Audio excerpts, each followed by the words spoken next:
Living in a country almost swallowed by sand, where more than 95% of the land is desert and rainfall is nearly non-existent, Saudi Arabia has achieved something unimaginable, building a massive steel water delivery system from the Red Sea to sustain the entire nation. Every day, billions of liters of seawater are drawn into large desalination complexes, then pumped across the desert through a pipeline network stretching thousands of kilometers. Bringing water inland from the sea is already a remarkable engineering feat, but turning salty seawater into fresh water fit for drinking, farming, and industry is what truly earns Saudi Arabia global respect. So how is this invisible river of steel built and operated? Saudi Arabia has more than 37 million people, and almost the entire population follows Islam. What is particularly notable is that most of the population is densely concentrated along the Red Sea coast and the Persian Gulf. Remains an almost uninhabited desert. Saudi Arabia possesses what the world desires most, oil, but nature never gives everything. With more than 40 trillion liters of oil beneath its soil, the country still has to spend billions of dollars to produce every single drop of fresh water. Average annual rainfall is below 100 millimeters, while summer temperatures regularly exceed 45 degrees Celsius. To survive under these conditions, Saudi Arabia built a nationwide water pipeline system. The network uses high-strength carbon steel pipes, similar to those used in the oil and gas industry. Construction costs average around $3 million per kilometer of pipeline, not including booster pumping stations and advanced desalination plants, each of which can cost tens of millions of dollars. But where does this pipeline get its water from? They turn to a nearly inexhaustible source, seawater. However, seawater contains about 3.5% salt, too salty to drink or use for irrigation. That's why desalination technology was developed, giving Saudi Arabia a nearly unlimited supply of usable water. The pipeline carries water from giant desalination plants located next to the Red Sea. Each day, such a plant can convert 7 million liters of seawater into drinking water, consuming a huge amount of energy. The first step in building a transnational water pipeline is manufacturing the pipes themselves. The pipes are typically made from high-strength carbon steel, similar to the steel used in oil and gas pipelines, so they can withstand continuous pumping pressure, mechanical impacts during underground installation, and the extreme thermal cycles of the desert. The rectangular steel plates are cut to pre-calculated dimensions, sufficient to be rolled into circular pipes with a diameter of about 1.8 meters and a wall thickness of nearly 25 millimeters. They are then fed through a multi-axis rolling machine, where rollers gradually bend the steel step by step until the two edges meet, forming a pipe blank ready for the next stage of longitudinal welding. After the welding is completed, the pipe is passed through a straight-flow water cooling line to reduce the temperature of the weld seam. Next, the steel pipes are carefully ground along all edges and corners to remove burrs and ensure geometric accuracy before further welding. Both ends of each pipe are then finished with beveled edge welds, creating optimal contact surfaces for joint connections. Each pipe section is typically about 12 meters long enough to reduce the total number of welds while still remaining practical for transportation. This design allows the pipes to be joined quickly, maintain pressure-tight seals, and remain structurally stable over the long term when installed along cross-country pipeline routes. Once completed, the steel pipes are moved to an outdoor storage yard, where they are stacked by batches and clearly marked for logistics and tracking. From there, they are lifted onto specialized transport vehicles using forklifts or cranes and securely fastened to prevent deformation during transit. Finally, the pipe sections are hauled hundreds of kilometers to the construction site, where they are welded together directly along the cross-country pipeline route.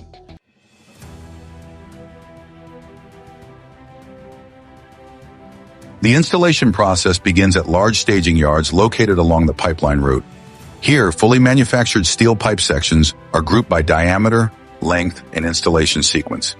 Engineering teams carry out final visual inspections, checking pipe straightness, coating condition, and identification markings. Proper organization at the staging area is essential to maintain a continuous workflow, minimize delays, and reduce errors when operating in harsh desert conditions. At the same time, survey teams establish the exact pipeline route across the desert. Using GPS systems, total stations, and terrain data, the alignment is marked directly on the ground with stakes and visible paint. This stage ensures the pipeline follows the most stable and efficient path, avoiding weak soils, shifting sand zones, and areas prone to erosion. For pipelines stretching hundreds of kilometers, accurate routing is critical to long-term structural integrity. Before trenching begins, the construction site must be cleared and leveled to allow heavy machinery to operate smoothly. Temporary access roads are opened parallel to the pipeline to accommodate trucks, excavators, welders, and material transport vehicles. In the desert, site preparation also includes dust control and sand stabilization measures to ensure visibility and worker safety. This is a fundamental step that ensures the smooth operation of the entire construction process throughout the project. Once the route is finalized, large tract excavators begin digging the trench along the marked alignment. The trench is excavated to precise width and depth, allowing enough space for pipe placement and backfilling. Excavated soil is sorted on site. Suitable material is retained for backfill, while unsuitable soil is removed. Maintaining consistent trench depth and alignment is essential to prevent pipe deformation or misalignment after installation. In addition, along certain pipeline sections that cross steep and rugged mountain terrain, explosives are used to carve trenches directly into solid rock. Place controlled charges and detonate them in sequence to fracture the bedrock along the planned alignment. The resulting blasted trench creates enough depth and width to seat the pipeline securely, even in areas where mechanical excavation is impossible. This method allows construction to continue through extreme landscapes while keeping the pipeline buried, protected, and structurally stable. After excavation, the pipe is not placed directly onto the trench floor. A layer of selected material, typically fine sand or screen soil, is spread evenly along the bottom to create a bedding layer. This layer distributes loads uniformly and reduces stress concentrations on the pipe. The bedding is leveled and lightly compacted to achieve the required elevation. In desert terrain with loose, dry soils, this step is crucial for long-term stability. To construct large-diameter pipeline routes, a construction corridor approximately 40 meters wide is prepared in advance, allowing the entire installation process to proceed continuously at an average pace of about 1.5 kilometers per day. Pipe sections measuring around 18 meters in length are selected to reduce the number of field welds, while also imposing very high demands on lifting, transportation, and precise alignment throughout construction. At the welding site, a hydraulic internal lineup clamp is positioned inside the pipe joint and expanded with 360-degree gripping shoes to hold the two pipe sections perfectly concentric and actually aligned before and during the route pass. An automated welding operation, supported by a workforce of roughly 80 personnel and dozens of specialized machines, is deployed and can complete up to 150 welds per day on 42-inch diameter pipes. Once welding is finished, every joint undergoes automated ultrasonic inspection to ensure there are no internal defects. The field joint coating crew then performs abrasive blasting to clean the surface and applies a multi-component liquid epoxy coating, forming a durable, fully sealed protective layer before the pipes are lowered into the trench and backfilled. The assembled pipes are lowered into the trench using side crane tractors, specialized tracked vehicles designed for constructing large-diameter pipelines. Multiple side booms operate in sequence along the pipeline, each lifting a section of the pipe string using padded slings and steel cables to protect the coating. The pipe string is raised evenly and held suspended above the ground as the machines move slowly along the trench. Precise coordination between operators is essential to prevent twisting, bending, or contact with trench walls. When aligned correctly, the pipe is lowered gradually, centimeter by centimeter, until it rests at the center of the trench on the prepared bedding. Throughout this process, surveyors continuously monitor pipe elevation, straightness, and natural curvature to ensure no residual stress is introduced. This method allows fast, controlled, and highly accurate placement, making it ideal for long, straight pipeline routes across flat desert terrain. After the pipe is positioned, the trench is backfilled in multiple layers. The initial layer consists of fine material to protect the pipe coating, followed by the previously excavated soil. Each layer is mechanically compacted to achieve the required density, minimizing future settlement. In desert conditions where soil structure can be affected by wind and temperature extremes, proper compaction is critical to pipeline longevity.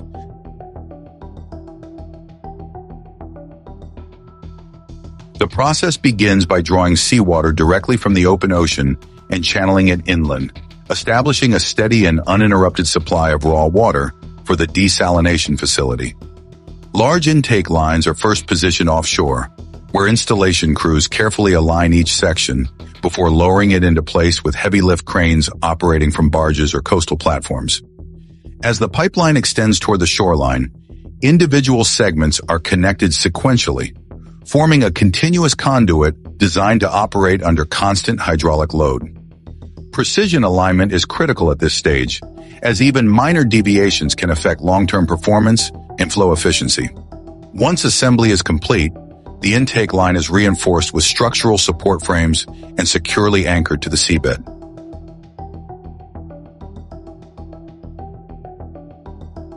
The desalination process begins by drawing seawater through pipelines that lead straight into open intake screens. The water is pulled from a few hundred meters offshore, where barriers and intake filters catch large floating debris and prevent marine life from entering. A 63-centimeter pipe can pull in up to 15 million liters per day. That's more than 10,000 liters per minute. At the intake point, powerful pumps push the seawater toward the plant.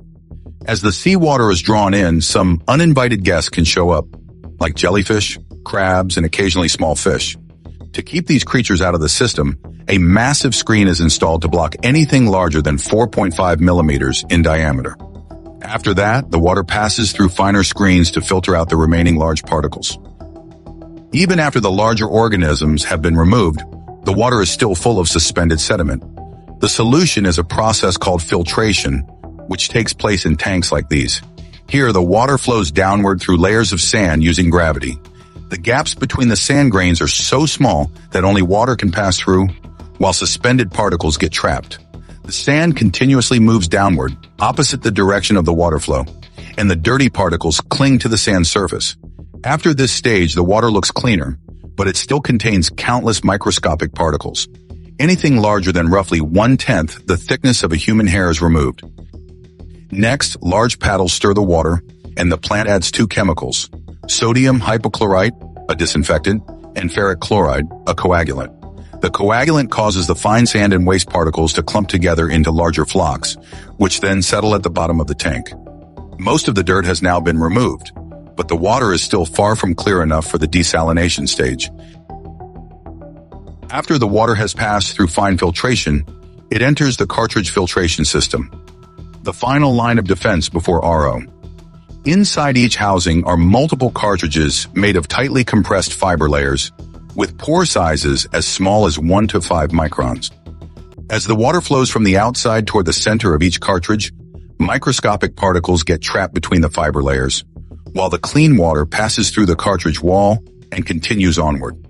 Once a cartridge becomes saturated, engineers remove and replace it to ensure the system always operates at maximum efficiency. The seawater then moves to the most critical stage, separating the salt from the water. Salt is extremely difficult to remove because salt ions cling tightly to water molecules through electrostatic attraction. To break this bond, the system must apply extremely high pressure. The water enters a process called reverse osmosis, where the real magic happens. The concept is simple. Apply pressure greater than natural osmotic pressure, forcing water through an ultrafine RO membrane, while salt and other impurities are left behind. To generate this pressure, the plant uses high-powered centrifugal pumps. Each component of the pumping system controls a specific pressure stage, with the pressure gradually increasing as the water moves through successive compression phases. By the time it exits the final stage of the pump assembly, the pressure reaches about 60 bar, roughly 60 times atmospheric pressure, strong enough to separate water from salt at the molecular level. After the first round of RO filtration, the water is already almost salt-free, but it still contains trace ions and microminerals that must be completely removed to meet certain drinking water standards. So the water is sent through a second RO stage, where even finer membranes operate under lower pressure, but achieve higher salt removal efficiency. This stage reduces the water's electrical conductivity to extremely low levels, stripping out the remaining ions and bringing the water to true, purified water quality. The final result is an ultra-clean stream of water with near-perfect purity, ready for remineralization or distribution.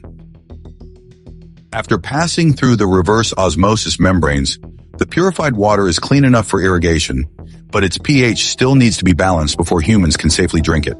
To do this, the plant adjusts the pH, usually by adding a small amount of acid or a balancing solution to bring the water back into a safe range. RO desalinated water also contains far fewer essential minerals than typical drinking water. So to improve taste and overall quality, a small amount of minerals like calcium and magnesium is added during the remineralization process. This step restores the water's mineral profile, adjusts the pH, increases alkalinity, and brings back a natural taste, creating water that is not only safe but also healthier and more pleasant for people to drink. And after being desalinated, the water is delivered to residential areas through a modern pipeline network to serve the people of Saudi Arabia. However, the cost is extremely high, around $5 per cubic meter of water, something that in the United States may cost only a few tens of cents. So, you've learned the whole interesting process. See you in the next videos.